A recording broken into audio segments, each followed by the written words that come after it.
வணக்கம். இன்றைய செய்திகளை விரிவாக பார்ப்பதற்கு முன்பாக முதலில் தலைப்புச் செய்திகள். தமிழ்நாடு முழுவதும் வேலைநிறுத்த போராட்டத்தில் ஈடுபட்ட மருத்துவர்கள் புதியதாக மருத்துவமனைகளை திறக்கும் போது மருத்துவர்கள் செவிலியர்களுக்கான பாதுகாப்பை அரசு உறுதிப்படுத்த வேண்டும் என்று வலியுறுத்தியுள்ளனர்.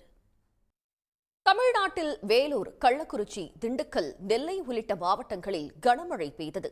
நாளை 7 மாவட்டங்களில் கனமழைக்கு வாய்ப்பிருப்பதாக வானிலை ஆய்வு மையம் தெரிவித்துள்ளது. தூத்துக்குடியில் அரசு திட்டங்கள் தொடர்பாக ஆய்வு மேற்கொண்ட துணை முதலமைச்சர் உதயநிதி ஸ்டாலின் 206 கோடி ரூபாய் மதிப்பிலான நலத்திட்ட உதவிகளையும் வழங்கினார்.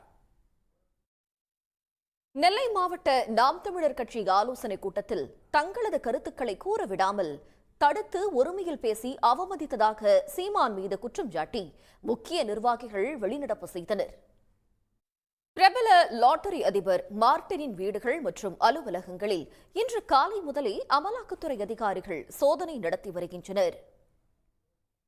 டெல்லியில் நிலவும் காற்று மாசுபாடு மற்றும் மூடுபனி காரணமாக பொதுமக்கள் மூச்சுவிட சிரமப்பட்டதுடன் 300 விமானங்கள் தாமதமாக இயக்கப்படும் நிலை ஏற்பட்டது. இடைவேளைக்கு பிறகு மற்ற செய்திகளை தொடர்ந்து பார்க்கலாம்.